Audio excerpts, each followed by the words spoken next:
नमस्कार भाइ बहिनीहरू। आज म हजुरहरूमाझ साहित्यका विधा अन्तर्गत निबन्ध विधा लिएर उपस्थित भएकी छु। निबन्ध भनेको के हो, निबन्ध कसरी बनाइन्छ अनि निबन्ध बनाउँदा ध्यान दिनुपर्ने कुराहरूका बारेमा छलफल गर्नेछु र एउटा नमुनाको रूपमा पनि म प्रस्तुत गर्नेछु।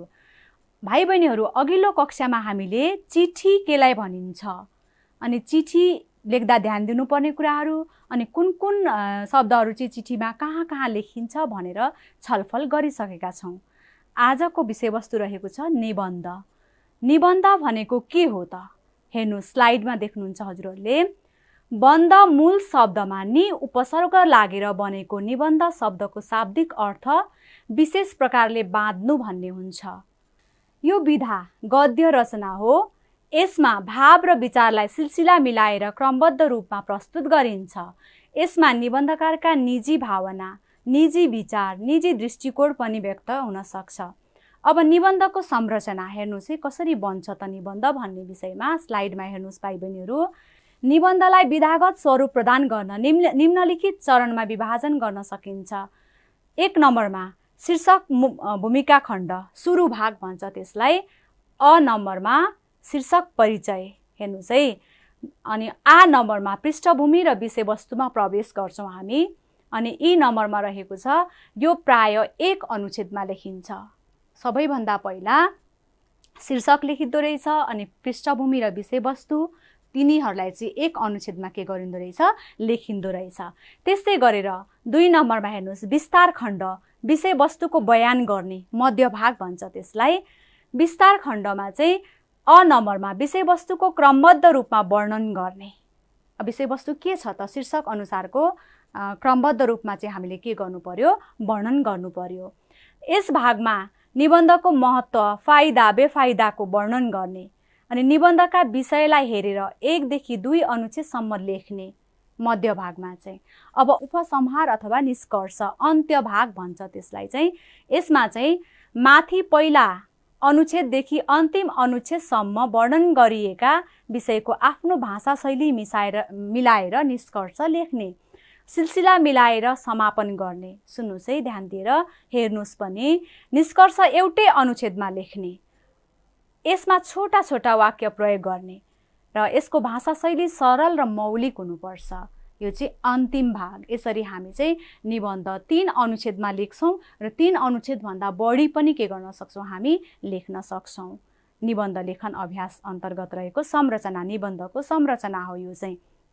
अब भाइ बहिनीहरू, सामान्यतया निबन्ध 2 प्रकारका हुन्छन्। हेर्नुहोस् है, 1 मा आत्मपरक निबन्ध र 2 मा वस्तुपरक निबन्ध।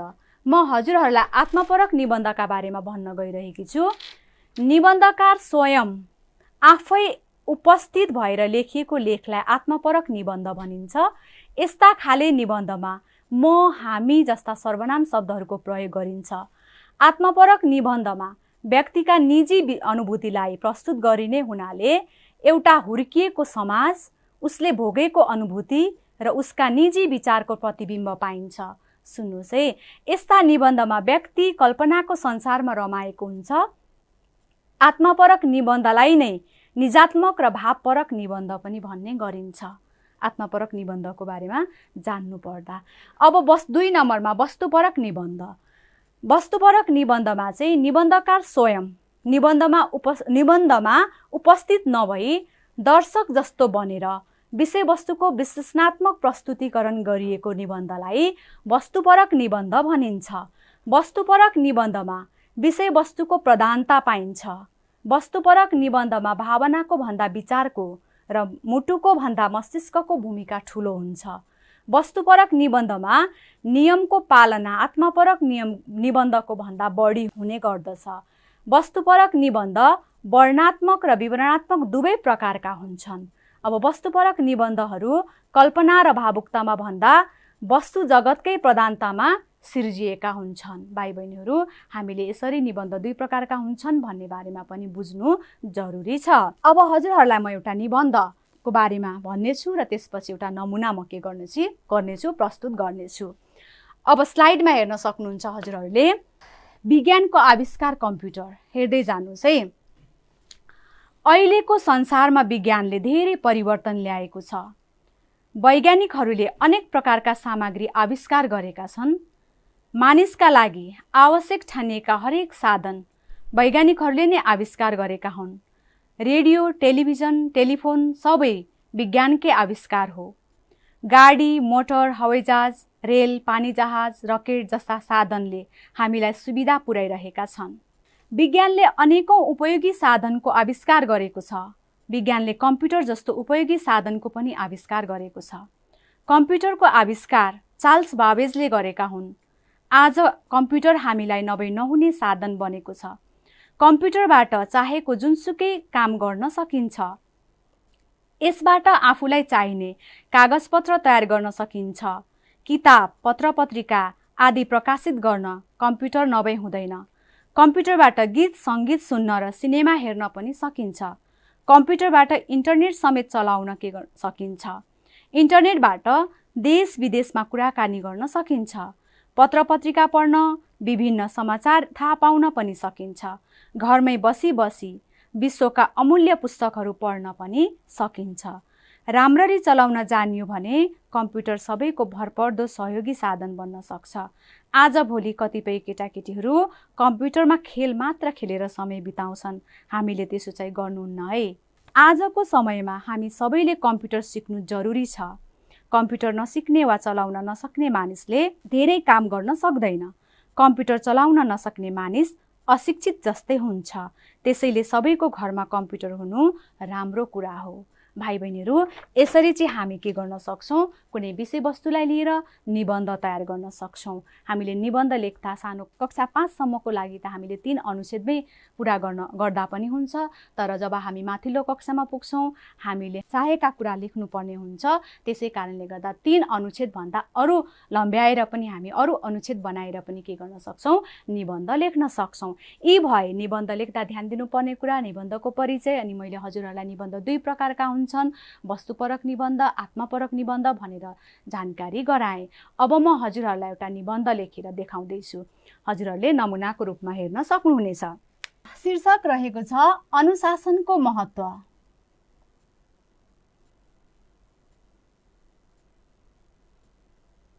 अनुशासनको महत्त्व।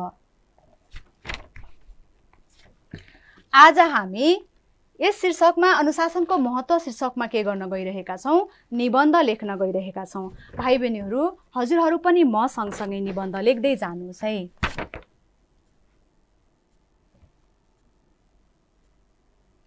शासन शब्दमा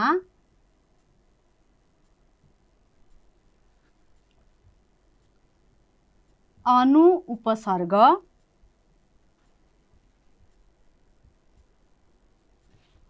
लागेर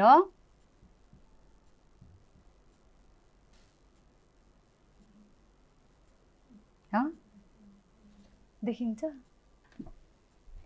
शासन शब्दमा अनु उपसर्ग लागेर अनुशासन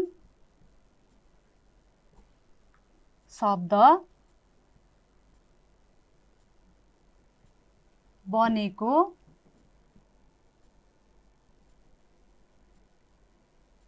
हुन्छ।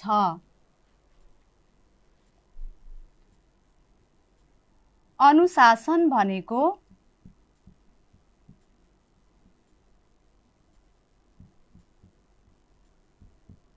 नियमको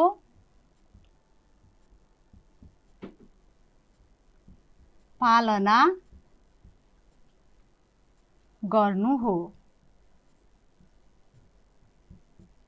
अनुशासन भनेको नियमको पालना गर्नु हो। हरेक घर, हेर्नुहोस् है, हरेक घर, समाज, विद्यालय, कार्यालय,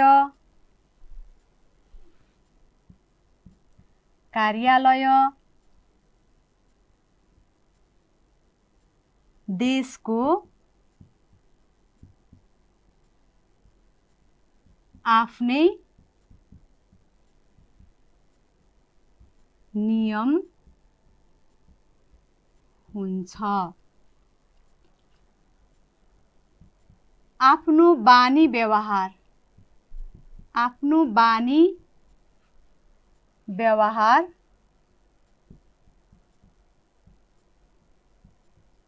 सुधार्न पनि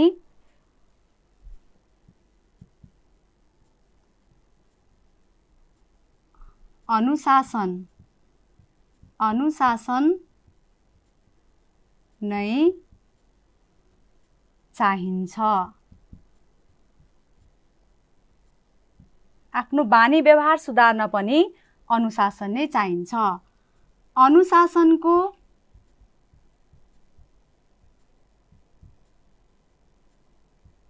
पालना नगर्दा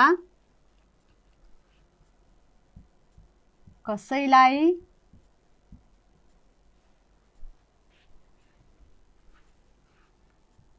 राम्रो हुँदैन। हामीले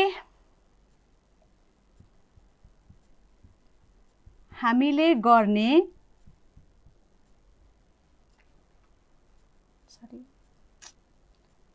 हामीले बिहानदेखि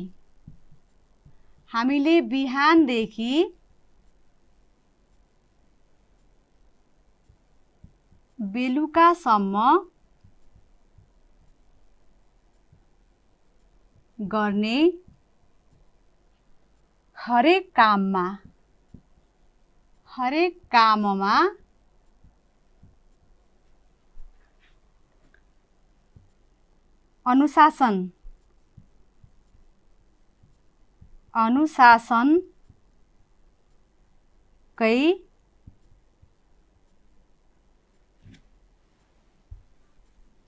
अनुशासनकै आवश्यकता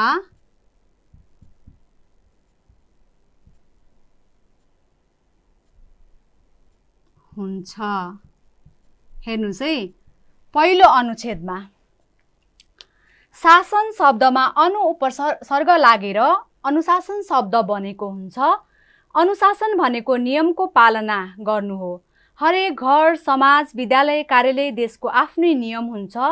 आफ्नो बानी व्यवहार सुधार्न पनि अनुशासन नै चाहिन्छ। अनुशासनको पालना नगर्दा कसैलाई राम्रो हुँदैन। हामीले बिहानदेखि बेलुकासम्म गर्ने हरेक काममा अनुशासनकै आवश्यकता हुन्छ।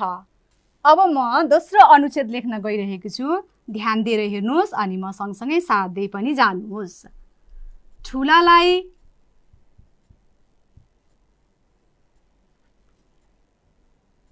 आदर र सानालाई माया गर्नु पनि अनुशासन नै हो।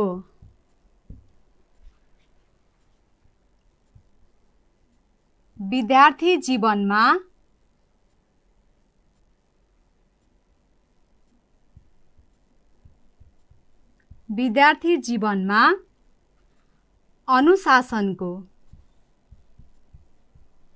अनुशासनको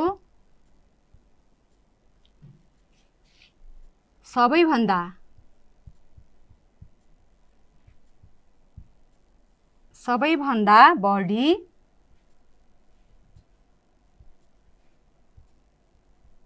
महत्त्व हुने गर्दछ।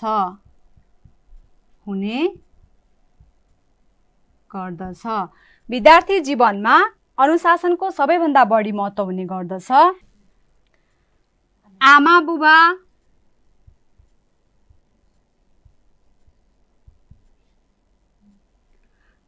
बुबा, गुरु आदिले भनेको मान्नु, समयमा नै,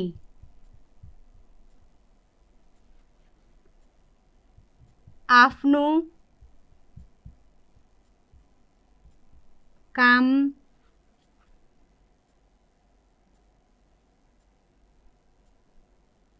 गर्ने बानी बसाल्नु, बानी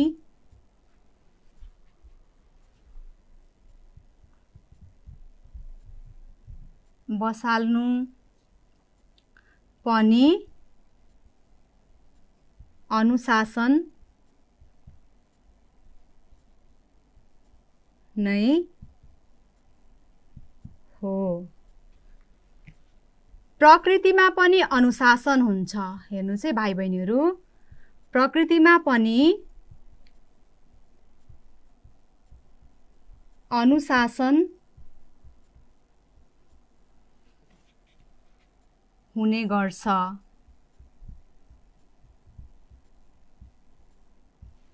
हेर्नुस् है, ठुलालाई आदर र सानालाई माया गर्नु पनि अनुशासन नै हो। विद्यार्थी जीवनमा अनुशासनको सबैभन्दा बढी महत्त्व हुने गर्छ। आमा बुबा गुरु आदिले भनेको मान्नु, समयमा नै आफ्नो काम गर्ने बानी बसाल्नु पनि अनुशासन नै हो। प्रकृतिमा पनि अनुशासन हुने गर्छ। अब हेर्दै जानुहोस् भाइ बहिनीहरू, जस्तै दिन र रात हुनु,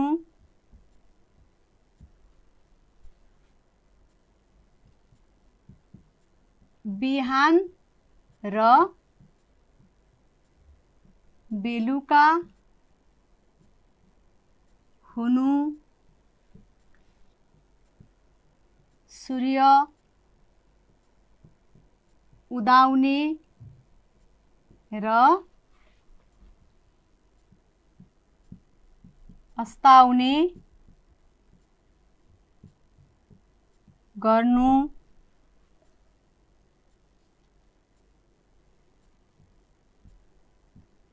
जाडो र गर्मी हुनु आदि। हामीले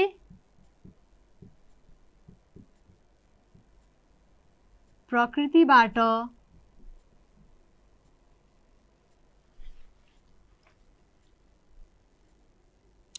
निरन्तर काम गर्ने,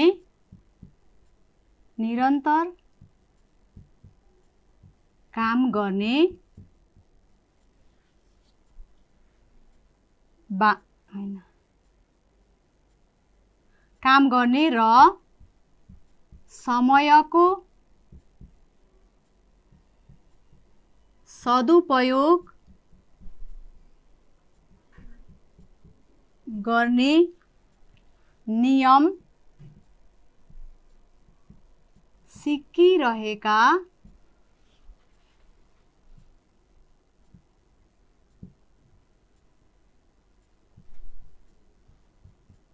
हुन्छौं। अब अर्को अनुच्छेदमा हेर्नुहोस्, अनुशासित व्यक्तिले जीवनमा सफलता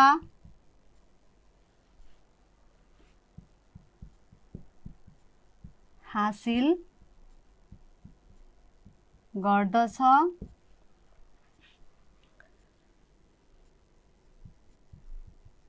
अनुशासित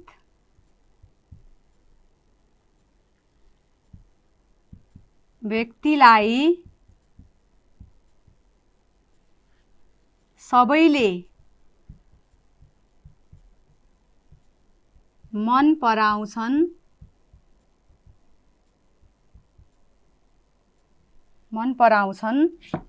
समाज, देश र राष्ट्रमा अनुशासित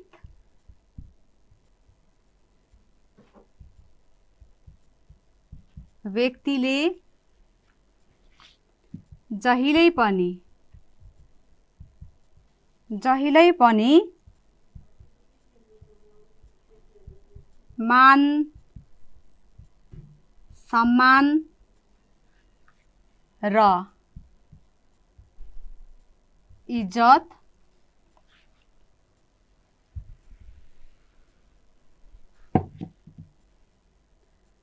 पाउने र बढाउने गर्दछ। यसरी भाइ बहिनीहरू हामी निबन्ध तयार पार्न सक्छौं। मैले हजुरहरूलाई अनुशासनको महत्त्वको बारेमा लेखेर देखाएँ। अब अनुशासन भनेको के हो, नियम पालना नगर्दा के हुँदो रहेछ, अनि अनुशासित व्यक्तिलाई चाहिँ के सबैले के गर्दो रहेछन् र हामीले बिहानदेखि बेलुकासम्म गर्ने काममा पनि के हुँदो रहेछ, अनुशासन हुँदो रहेछ भन्ने कुरा हामीले सिक्यौँ, थाहा पायौँ। यस निबन्धबाट हामीले थाहा पायौँ। भाइ बहिनीहरूलाई मैले गृह कार्यमा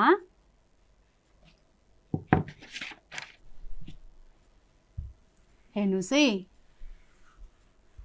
जति पनि सृजनात्मक क्षमता, सृजनात्मक लेखनका अभ्यासहरू हजुरहरूले अभ्यास गर्नुहुन्छ, त्यति नै हजुरहरूको लेखन शैली पनि बढ्दै जान्छ। मैले भनिरहेको छु हजुरहरूलाई। आजको गृह कार्यमा रहेको छ, गृह कार्य निबन्ध लेख्नुहोस्,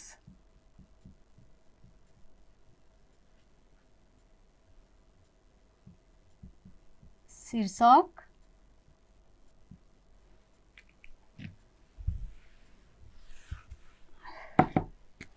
एक नम्बरमा पानीको महत्त्व, 2 नम्बरमा वन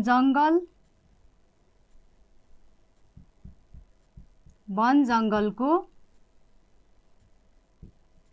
महत्त्व र 3 नम्बरमा रहेको छ मेरो देश। यी 3टा शीर्षकमा चाहिँ निबन्ध लेख्नुहोस्। हजुरहरूले पक्कै पनि लेख्नुहुनेछ भन्ने आशा राखेकी छु। आजलाई यति नै, धन्यवाद।